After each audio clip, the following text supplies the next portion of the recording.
Et salut à tous les amis, c'est CryptoPartage, c'est un plaisir de vous retrouver pour la vidéo d'analyse du 6 février 2021 avec, ça y est, le décollage de Bitcoin. On est de retour à 40 000 $, c'est de la folie. Je pensais qu'on allait corriger plus longtemps, mais finalement non, c'est déjà la fin de la correction. On va aller s'attaquer au dernier ATH, donc il y a 42 000 $. Du côté des altcoins, et bah ça saigne pas mal pour ceux qui ont surperformé Bitcoin ces derniers temps, notamment AAV, qui est de retour à 460 $. Il a même chuté jusqu'à 420. DOT aussi qui est dans le rouge, Link, Uni, SNX, Compound, enfin bref, toutes les grosses alts qui ont bien surperformé Bitcoin corrigent un petit peu et c'est normal, mais on a encore des altcoins qui sont encore bien dans le vert, notamment BNB qui pousse énormément, 75 $, Elrond aussi qui est tout proche de toucher les 100 $. Donc voilà, du beau encore sur le marché crypto. Juste avant de passer aux news, n'oubliez pas de vous abonner, ça soutient la chaîne, et de lâcher votre petit like aussi. Vraiment, c'est ce qui permet à la chaîne de grandir au jour le jour. On est de plus en plus, bientôt les 1300. Donc voilà, un grand merci à tous ceux qui soutiennent la chaîne, qui lâchent des commentaires tous les jours.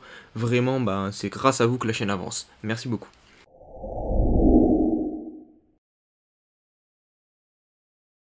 Allez, on débute avec ce tweet de Tagado Bitcoin. Donc c'est surtout une petite question que je vais vous poser du coup via ce tweet. Donc il y a un an jour pour jour, un Bitcoin valait 9600 $. Aujourd'hui, vous le savez, il vaut 39 000 $. Donc on est sur un x4. ETH lui s'achetait à 138 $. Aujourd'hui 1700. Donc là par contre on est sur un x12. Donc voilà, ETH a surperformé Bitcoin. Mais du coup, ce que je voulais vous demander, c'est dans un an, où voyez-vous du coup ETH et Bitcoin en termes de prix? N'hésitez pas à me dire ça en commentaire. Allez, on poursuit avec nos chers amis de chez Grayscale qui continuent d'accumuler des crypto-monnaies et notamment de l'Ethereum. Ils ont accumulé plus de 21 000 Ethereum au cours des dernières 24 heures. Et si on prend sur les 7 derniers jours, Grayscale a ajouté 104 000 Ethereum, qui correspond approximativement à 180 millions de $. Donc voilà, de plus en plus de crypto-monnaies détenues par Grayscale. Là, vous pouvez voir toutes les crypto-monnaies sur lesquelles Grayscale investit. Donc on avait évidemment Bitcoin, BCH, Ethereum, Ethereum classique, Zen, Litecoin, Stellar Lumens et le ZEC. Allez, on poursuit avec ce tweet de Chart BTC. Donc on revient un petit peu en arrière sur l'historique du Bitcoin, puisque ce graphique nous partage le prix du Bitcoin tous les 5 février depuis 2012. Donc 2012 où il valait 6 $. Donc il fallait évidemment faire partie des chanceux pour pouvoir s'acheter un Bitcoin à ce prix-là. Maintenant il en vaut 40 000 $. Mais là où je voulais attirer votre attention, c'est sur le fait qu'on a eu, en fait c'est sur les cycles du Bitcoin qui sont représentés ici, on peut les voir en fait, on a juste une année baissière à chaque fois après le bull run. Regardez ici, on a la fin du bull run de 2013, ici la fin du bull run de 2017, et derrière on a le seul moment où Bitcoin recule en fait et ne suit pas une tendance haussière. Et par contre, ce qu'on peut aussi noter du coup, c'est que à chaque fois qu'après la fin de cette année baissière, du coup on a 3 années de hausse, 1, 2, 3, et là regardez, 1, 2, et 3. Donc théoriquement le 5 février 2022 on sera plus haut que 40 000 $, si on suit du coup ce qui s'est passé dans le passé sur Bitcoin. Et on va terminer par une petite news fun. Donc je sais pas si vous habitez dans la région de Lyon ou Grenoble, mais ce matin on a eu le droit à voir le ciel totalement orangé de partout, et vraiment c'était spécial à voir, puisque moi j'habite dans cette région là. Et les gens ont dit que c'était apparemment le sable qui provient du Sahara, mais moi je pense pas. Je pense que c'est parce que Bitcoin est en train de décoller, qu'il laisse sa traînée de poudre orange du coup dans le ciel. Dites-moi en commentaire si vous partagez mon avis.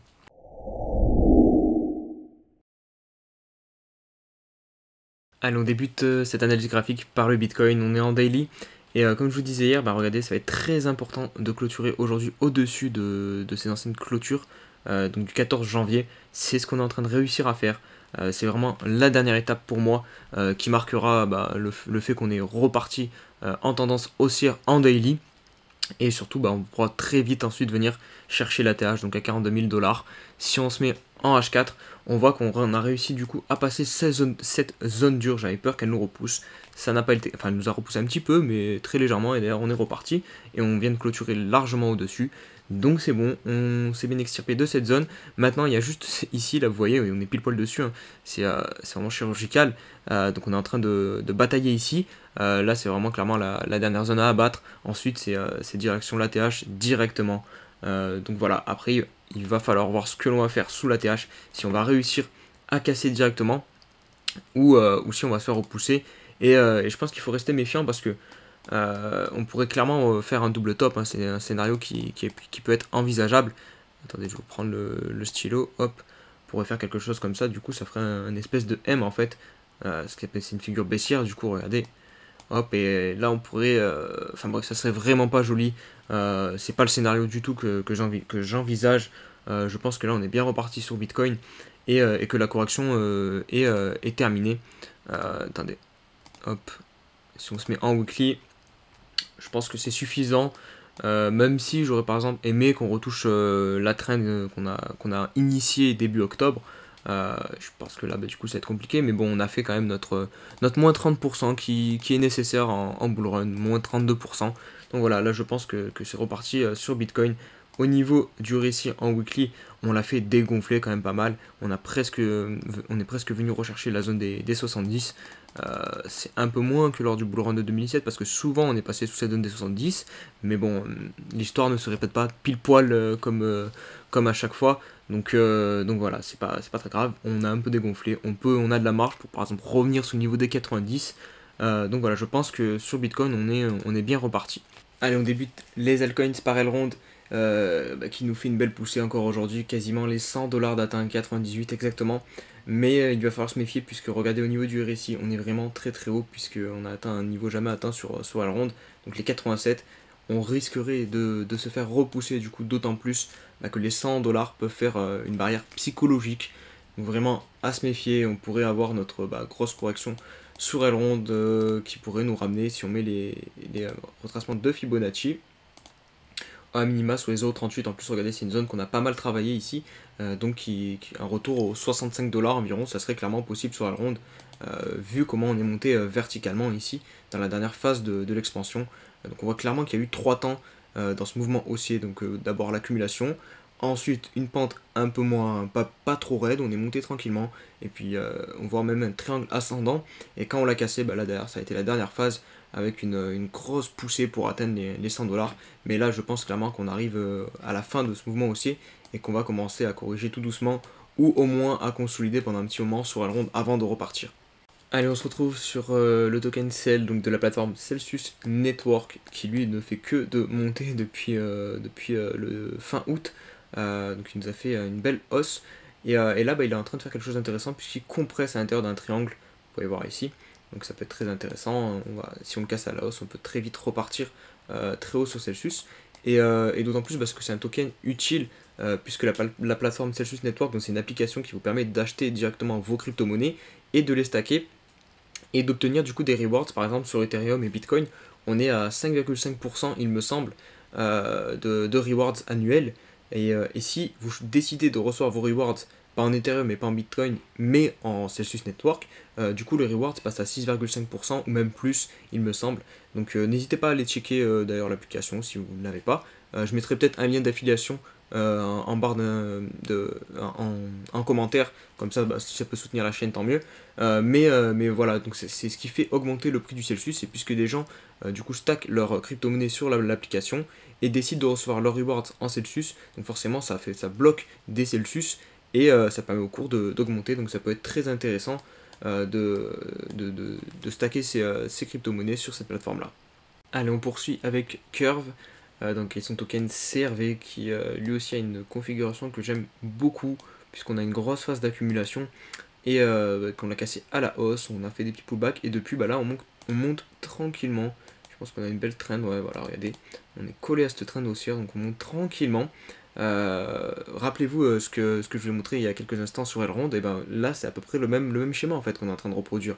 Regardez, on commence, on a une grosse phase d'accumulation en 1, ensuite en 2 on a cette petite phase où on monte tranquillement, et en 3 on a le dernier mouvement haussier où ça monte à la verticale. Donc là vous pouvez comme ça comprendre où on se situe actuellement sur Curve, et ça ce schéma se reproduit sur, je vais pas dire quasiment la totalité, mais sur énormément de crypto-monnaies et sur d'actifs, parce que c'est des mécaniques de marché qui se reproduisent en fait tout simplement. Donc voilà, sur Curve on est à ce niveau là, Ça peut être intéressant si on revient tester du coup cette trend de se positionner ici tranquillement, d'en accumuler peut-être, et espérer du coup le fameux dernier mouvement. C'est là où il y a le plus de gains à faire. Généralement parce que c'est un mouvement un peu irrationnel où le prix augmente très rapidement et où on FOMO, mais sur Curve ouais je suis très bullish. Regardez, on va avoir ce niveau là, je mets hop un trait qui va peut-être nous bloquer là, ce dernier point haut. Peut-être qu'on va faire quelque chose comme ça du coup, continuer à monter jusqu'à ici, et une fois qu'on va réussir à casser cette résistance, on pourra partir très haut sur Curve. Allez, on poursuit avec VeChain, donc qui est dans une belle tendance haussière aussi en daily. On a bien corrigé, regardez, du dernier mouvement haussier, ici, donc qui était ici, qui du coup est venu chercher les 0,5 et les 0,61 de Fibonacci. Encore une fois, les retracements très utiles. Regardez, on a vraiment touché pile poil sur ces retracements-ci. Je vais l'enlever, hop, et du coup on a formé cette figure là, un bisseau descendant qu'on a cassé à la hausse ici en faisant un pullback parfait, et depuis on est dans ce canal haussier, donc il nous a mené à faire un nouvel ATH à 0.035 sur VET, et je pense c'est que c'est pas fini, tant qu'on casse pas cette figure à la baisse, cette oblique, qu'on la garde, il n'y a pas de raison que la hausse s'arrête. Après il faudrait se méfier parce que là je vois qu'on pourrait considérer qu'il y a une petite tête-épaule qui est en train de se former là, hop, si on met une ligne de coup comme ça, bon elle est pas très propre, mais on sait jamais, donc voilà, pour VeChain, pas de grosse inquiétude à venir. Tant qu'on reste dans ce canal haussier, en théorie on devrait continuer à monter, donc voilà.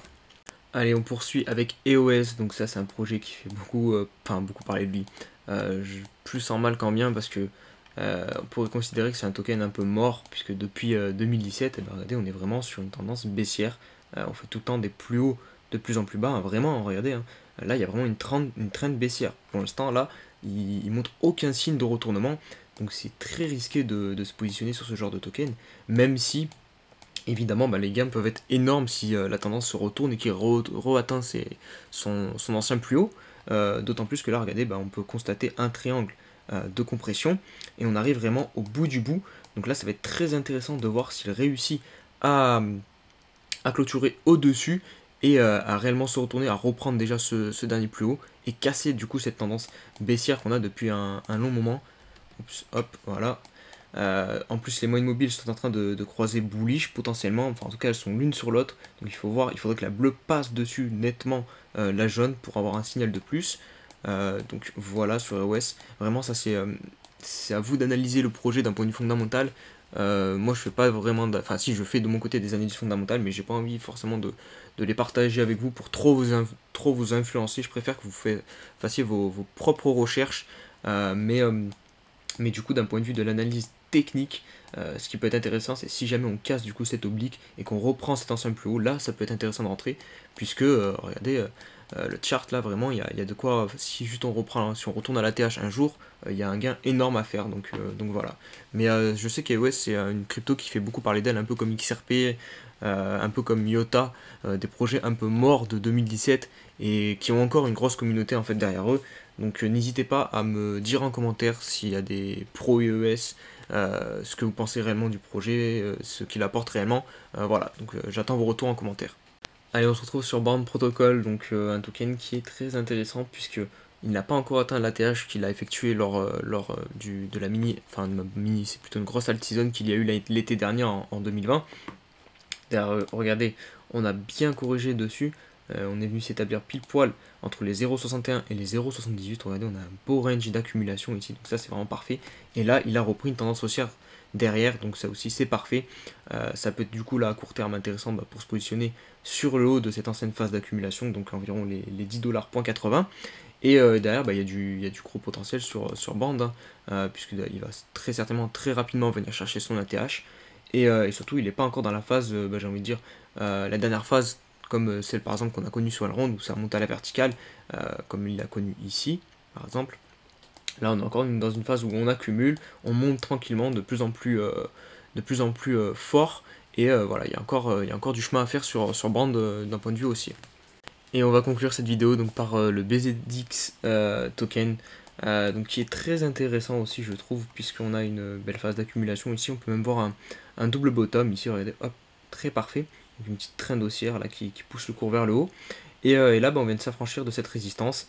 Donc pour l'instant on n'a plus rien sur notre tête jusqu'à ici, je pense les 0,66$. Mais vraiment, il y a du potentiel déjà. Par exemple, revenir à son ATH qui est ici à, si on prend la mèche, allez, il est 1.7, donc voilà, on peut faire plus d'un x2 facilement. Donc déjà, il va falloir attendre voir si on réussit à passer cette résistance. Si vous voulez vous positionner, moi personnellement, j'attendrai peut-être une petite correction, puisque là, regardez, il est en train de monter vraiment très proprement en faisant des vagues comme ça, hop. Donc ça peut être intéressant de se positionner sur le creux d'une vague ici. Et voilà, donc voilà, bon potentiel pour BZX d'un point de vue de l'analyse technique. Après, je ne connais pas les fondamentaux derrière. C'est à vous de faire votre propre recherche. Voilà pour cette vidéo du coup, j'espère qu'elle vous a plu. Si c'est le cas, n'oubliez pas de liker la vidéo, ça me soutient, et de vous abonner, c'est vraiment ce qui fait grandir la chaîne. De me rejoindre aussi sur Twitter, on est de plus en plus nombreux, et sur le Discord. Et je vous souhaite à tous un bon samedi, et on se dit à demain. Ciao ciao.